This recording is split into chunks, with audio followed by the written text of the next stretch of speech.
In today's video, we're gonna be reinstalling my Ring security system. I had this in the last place. I made a video before on installing it, but I wanna show that you can actually take the system with you and install it in a new place. So this is a new home, new spot, and I'm gonna go ahead and put this system in here. I repackaged everything in the original box, so no, it's not a new system, and I think this is an outdated system at this point, but I am gonna be testing the range on it. I have quite a bit further to go on a secondary building on this property, and I wanna see if we can use a couple of the contact sensors and maybe see if we can get the little range extender that comes with this to go about 100 feet. We'll see what happens. I have no idea if it's gonna work, but let's get to it.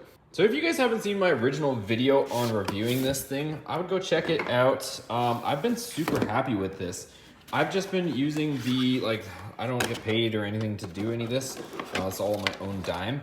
I've just been using the self-monitored system of this. I know you can pay extra to get it professionally monitored or whatever, but I haven't even messed with any of that. I've just been doing it all by my phone, and I've been really liking the way it works. The other thing too is it integrates with door locks. So I actually went ahead and purchased, I left my old door lock on my old home, the electric one, but it's kind of nice because if you get certain door locks, you can make it so that when you get to the front door, when you enter the keypad to enter the home, you don't have to run in and chase this keypad down inside the house. If I can get it out of this freaking plastic, because it just stuck in here. But yeah, you don't have to necessarily run to your door and hit your keypad or whatever to disarm the thing. This is the little range extender that I was telling you about. So this is, I think, a Z-Wave thing. And I gotta try to make it pretty far. Let me show you guys. So if you look over there, I would say maybe about 100 feet away. So what I wanna try to do is put contact sensors on that back door over there. That way that is all monitored as well. But what I'm thinking is I might try to put the extender on an outside here to try to boost the signal to make it over there. Ring, I did a little bit of research before this. Ring is very particular about running stuff like this, so it's not like I can put a secondary home base. I actually have 2 home bases, but if you have a second home base, you have to run it separately, so it has to be a separate system. So trying to keep it all in one standalone thing, that way the home along with the garage is monitored on the same system. But I'm not going to bore you guys with the setup. More or less, if you want to see exactly how to set it up, it's just a bunch of contact sensors. So you use double-sided tape and you put them on all your doors. You can see these ones are kind of dirty, so these are the ones I had on the garage door. But let me go ahead, run around, get this stuff installed, and I'll show you guys what I come up with as far as how I'm going to get this done. So first things first, should be pretty obvious. We're going to have to install the home base. That just has a power supply, and then you plug it into your network. So those 2 things, I'll get it on my network, and then this will be good to go. All right, so I got my base station set up. I'm not gonna show you guys where I set it up, but it's plugged in, it's connected to my new wireless network. There's a little button on the back of the base station, and you just reconnect your app, and then you just literally just touch the button on the back of the base station once, and then you just put in your new Wi-Fi password. So that's pretty much it. And then I got some of this double-sided tape here. So what I'm doing is just cutting it in little strips, removing the old stuff, and obviously you can tell these are old used sensors. So they got a bunch of little fur balls all over it, metal for some reason.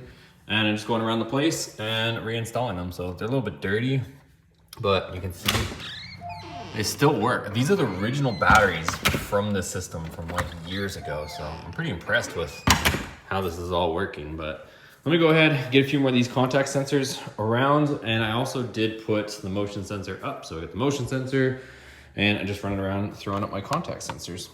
All right, so I got the range extender right here, and at that garage, I can't get signal. So maybe, I don't know, 80 feet away or so.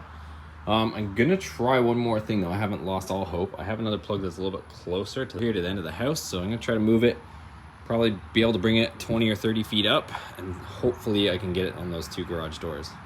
All right, so we're over here. Hopefully you guys can see this on my phone. So I got the 2 garage doors, small garage door and double garage door, and they both are showing open right now, even with the contact sensors closed. So let me move the range extender a little bit closer to us over here and see if that helps. All right, so I moved it a little bit closer and it does seem to be registering. So you can see closed.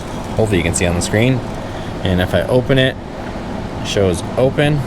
If I close it, it shows closed. Same thing with this one. If I open it, it shows open. If I close it, it shows closed. So now I got them working. Let me get them installed. Just when you thought we were making progress, you guys, as soon as I close this garage door, we lose connection. So it doesn't seem to register it. Just with having this garage door closed, it can't get the signal through. So that's the end of that. I guess I'll have to run a separate system in the shop. So anyways, that's gonna do it for this video, you guys. I wanted to show you guys and test out how far of range we could get on this. So if you guys are interested in this type of stuff, I'm gonna be doing some subsequent videos. Originally I was gonna kind of try to squeeze everything into one video, but I think the range portion of this is probably the one of the most important parts that some guys might be searching for. So I just wanted to throw that out there. That way this video is very specific. So I am going to continue to install that. I also picked up a door lock, like I think I mentioned in this video. So I'm going to be installing that and tying the two together with a Z-Wave door lock. I also have a MyQ garage door opener, which apparently can tie in with the ring. So I'll make that video separate as well. And I think what I'm going to end up doing is using a second base station to power the other ones. I've done some research. There isn't any way to extend your system, as far as I know, further than that. Like, even though I have Wi-Fi over there, my network is in the shop, I don't think there's any way to tie into to extend it. As far as I know, you can only use the base station and the little extender to try to push the range that far out. But I just want to show you guys with just the standard system, with the standard range extender, you can't even make it about 100 feet away. It's, you know, once we close the garage doors, you couldn't get the signal on the other side. So if you guys found this helpful or informative, make sure you give it a thumbs up for me. Subscribe if you want to see more videos like this. I'm going to continue making some other content, like I said, on the ring system. And we'll catch you guys on the next video.